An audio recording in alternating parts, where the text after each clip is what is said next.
सारा ताठी उघडा ज्ञानेश्वरा दादा. अरे जगाचा बघा ज्ञानोबरायाने जी ज्ञानेश्वरी लिहिली नाही, माझ्या ज्ञानोबरायाने वयाच्या 16व्या वर्षी बाबा ज्ञानेश्वरी तुम्हा आम्हाला दिली आहे का? 9000 ओव्याची ज्ञानेश्वरी ज्ञानोबरायांना दिली ना दादा. आपल्याला जर एका लोकांनी त्रास दिला तर आपण स्टोरी टाकतो, नको ते बोलतो, शिव्या द्यायला जातो दादा. पण ज्ञानोबरायांना एवढा लोकांनी त्रास दिला, ज्ञानोबरायांना शिवलं की पाप होते म्हणायचे. ज्ञानोबरायांना इंद्रायणीमध्ये आंघोळ करून द्यायचे नाही दादा. त्या ज्ञानोबरायाने 9000 ओव्याची ज्ञानेश्वरी लिहिली. त्या 9000 ओव्यामध्ये एकदाही लिहिलं नाही बरं काय आम्हाला जगाने ताप दिला. एकही ओवीमध्ये लिहिलं नाही दादा, लक्षात ठेवा. याला संत म्हणतात बरं काय. ऐसी मर्यादा आहे संतांच्या घरची दादा. 9000 ओव्या ज्ञानोबरायाने दिली, ज्ञानेश्वरी दिली, तरी एकाही ओवीमध्ये जगानं मला ताप दिले असं लिहिलं नाही दादा. आघात सोसली. अरे तेव्हाचा भाऊही बहिणीची काळजी घेत होता. ज्ञानोबराय रुसावं बहिणीनं त्या ठिकाणी ज्ञानोबरायांना उपदेश करावं. दादा योगी पावन मनाचा साय अपराध जनाचा विश्वतट ब्रह्मादरा ताटी उघडा. ज्ञानेश्वरा दादा ताटी उघडा ना. तुम्हीच म्हणला होतात ना, ओघाची संसार सुखाचा करीन आनंदे भरीन. तेव्हाचा भाऊ सुद्धी का बहिणीची काळजी करत होता बरं काय. मांदे खायची वेळ आली, मडकं भेटलं नाही, काही भेटलं नाही, ज्ञानोबरायांनी स्वतःची पाठ दिली मुक्ताबाईला बरं काय. आताचा भाऊ घेत नाही म्हणून सरकारला घ्यावं लागलं माय लाडकी बहीण योजना.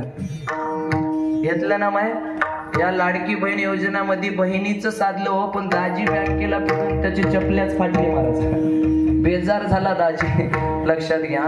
मला एवढंच सांगायचं, ज्ञानोबरायांना त्रास व्हावं आणि ज्ञानोबरायाने जगासाठी मागणी मागावं. आता विश्वात्मके देवेने वाक्यज्ञ तोषावे, तोषुनी मज द्यावे पसायला.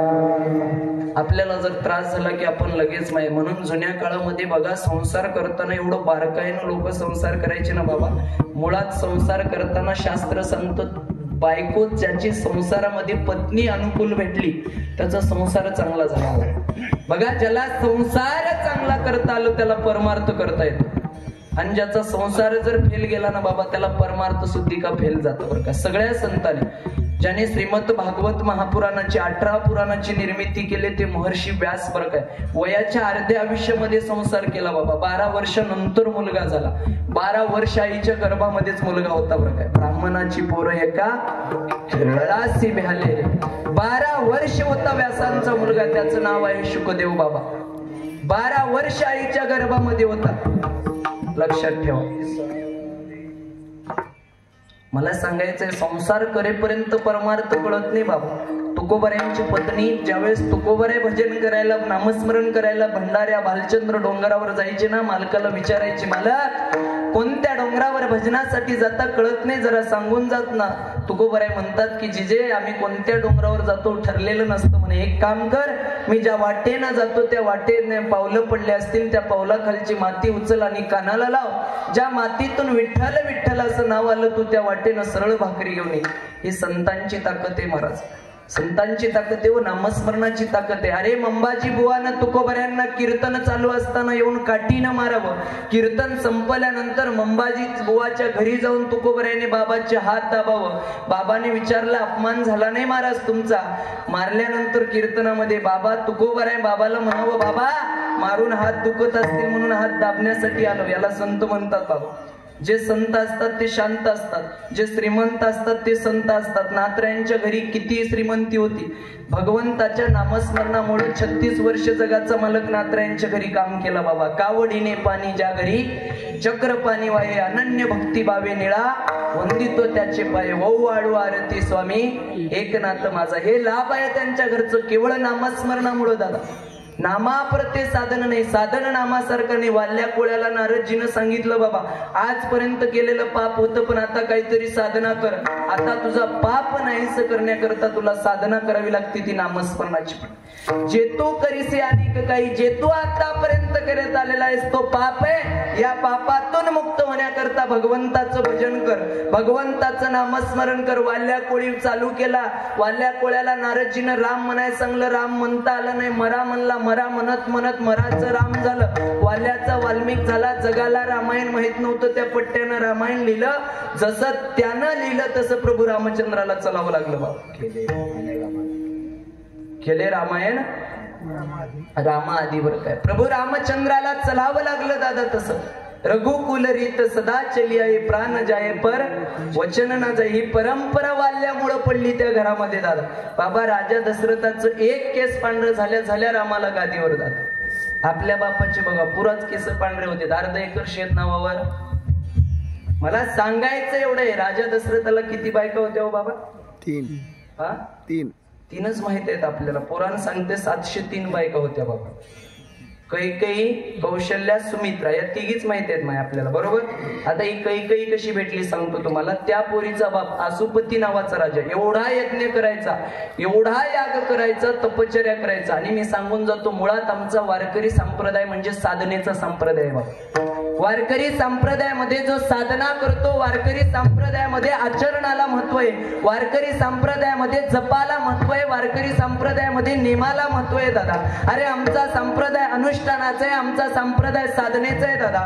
प्रत्येक साधू संतांनी साधना केली. माऊलीने वयाच्या 16व्या वर्षी साधना केली. तुकोबरायाने वयाच्या 22व्या वर्षी परमार्थाची साधना केली. म्हणून माऊलीनं हा ज्ञानेश्वरी सारखा ग्रंथ जगाला दिला आणि तुकोबरायांनी तुकाराम गाते सारखा ग्रंथ दिले. हे साधनेच्या पोटी प्रकार. आसुपती नावाचा राजा, त्याची एकुलती एक मुलगी ती कैकेयी बाबा. ती त्याला कैकेयी कशी भेटली माहितीये का? बाजूच्या गावामध्ये लग्न होतं, त्या लग्नासोबत नवरी सोबत येते, तिला काय म्हणता माय? करवली. ती आली होती, राजा दशरथाला आवडली. त्या पोरीच्या बापाकडे मागणी घातलं, बाबा तुमची मुलगी करायचंय, काही हरकत नाही म्हणे, करू आपण, देऊन टाकू. दिलं. मागणारा राजा कोण्या बापाला वाटत नाही द्यावं म्हणून देऊन टाकलं बा. देऊन टाकलं. लग्नविधी पार पडली. त्या पोरीचा बाप आसुपती नावाचा राजा एवढा यत्न करायला लागला. राजा जेवताना एक मुंगी ताटाजवळ आली, भाताचं कण घेऊन जातो, ती दुसरी मुंगी तिला भेटली. बरं भेटल्यानंतर मुंगीनं विचारलं, बाई राजा जेवत असताना एवढ्या मोठ्या तपस्वी राजाचा अपमान करते, जेवताना त्याच्या भाताच्या ताटामधलं कण घेऊन जायची गरज काय? या दोघीचं बोलणं. एक मुलगी आपल्या जवळून घेऊन गेलेली मुंगी किती प्रेम करते आणि आपल्यावर दुसरी मुलगी किती रागावते, हा तो भेदभाव राजाला जाणवला आणि राजाला हसू आलं. बरं का त्या मुंग्याचं प्रेम बघून हसू आलं. माय हसल्यानंतर हे त्याच्या बायकोनं बघितलं. बायको जवळ आली, काय हसलात मला कारण सांगा म्हणली. तेव्हापासून बायका नवऱ्यावर शंका करते, बाबा का हसलात मला कारण सांगा. राजानं सांगितलं, हसलेला कारण सांगायचं नाही, सहज हसू आलं. नाही नाही म्हणे, मला कारण सांगा तुम्ही. राजेसाहेब म्हणतात, कारण जर सांगितलं तर मी या ठिकाणी मरणार आहे, 100 वेळा मारा म्हणली, पण कारण सांगा म्हणली. अशा माईच्या पोटी जन्माला आलेली कैकेयी होती. म्हणून 14 वर्ष 27 दिवसाचा वनवास आहे. पुराणात 22 वर्षाचा उल्लेख आहे. अयोध्येमध्ये 5 दिवस परत यायला लागले. परंपरा बघा.